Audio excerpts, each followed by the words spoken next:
Alors, correction du devoir maison numéro 18. L'exercice 1, il fallait construire des vignettes. Donc, la vignette question, la vignette réponse.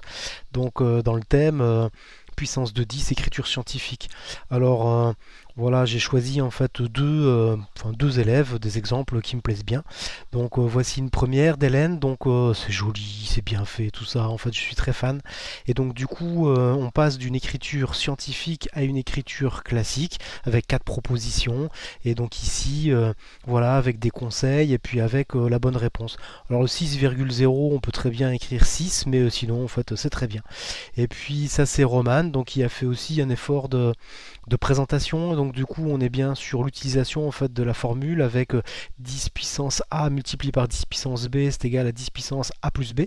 Et donc c'est ce qu'elle a voulu utiliser, très bien, des propositions.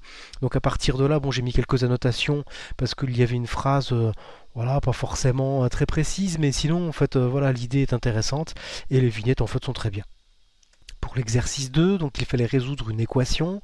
Donc alors, qu'est-ce qui nous gêne dans cette équation? Il y a à la fois, alors s'il veut bien, oui, voilà, le 1, et puis il y a à la fois le 2 qui est ici.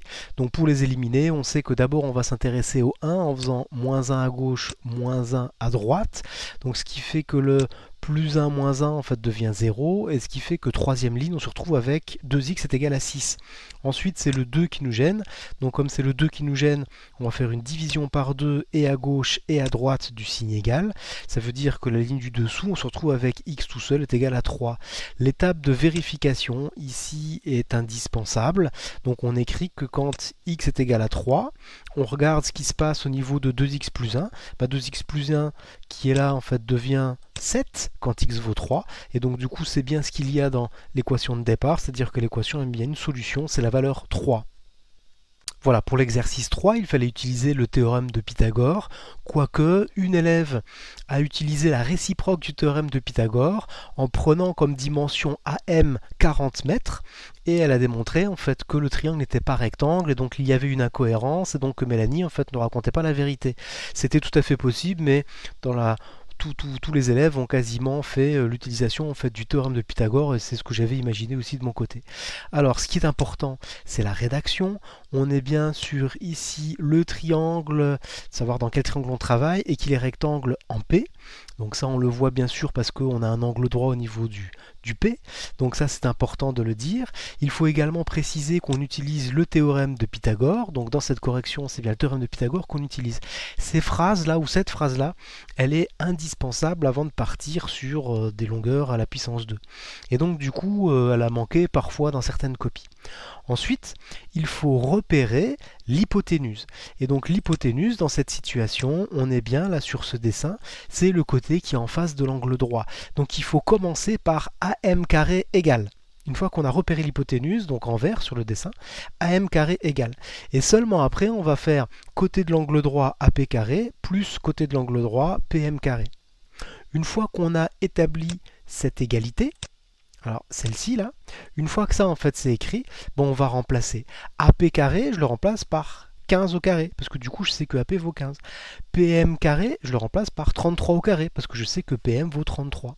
Ensuite, je fais mes calculs, c'est-à-dire 15 au carré, je le remplace par 225. Alors, de tête c'est un peu dur, mais en tout cas ma calculatrice est capable de donner ce résultat.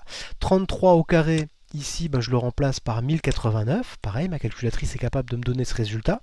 Je rappelle que 33 au carré, c'est 33 fois 33 et que 15 au carré, c'est 15 fois 15. J'ajoute 225 et 1089, j'obtiens 1314. Donc on est bien sur AM carré est égal à 1314. Donc ça veut dire que AM est égal à racine carrée de 1314. Alors vous avez éprouvé des difficultés à écrire ce qui tape sur l'ordinateur racine carrée. Donc pour ça, il y a des petites fonctions en fait à la fois dans LibreOffice et à la fois dans Word pour utiliser ça. Bon, je vous en ai vraiment pas voulu, hein, mais en tout cas, essayez en fait d'apprendre à utiliser en fait tous ces symboles là. Et puis donc AM est à peu près égal. Et là par contre, vous êtes très nombreux à avoir fait la confusion entre valeur exacte et valeur approximative. Donc racine carrée de 1314, la calculatrice nous donne à peu près 36,2 puis plein de trucs derrière. Et donc ça veut dire qu'on est à peu près sur 36,2. Donc il ne faut pas écrire qu'il y a strictement l'égalité. Donc Ensuite, une phrase de conclusion. La longueur de la course alors est proche ou est environ égale à 36,2 mètres. On met bien les unités. Et donc, il faut maintenant répondre à la question, est-ce que Mélanie elle a raison ou pas en fait de dire que c'est 40 mètres? Donc à partir de là, Mélanie n'a pas raison, donc de dire que la course vaut 40 mètres.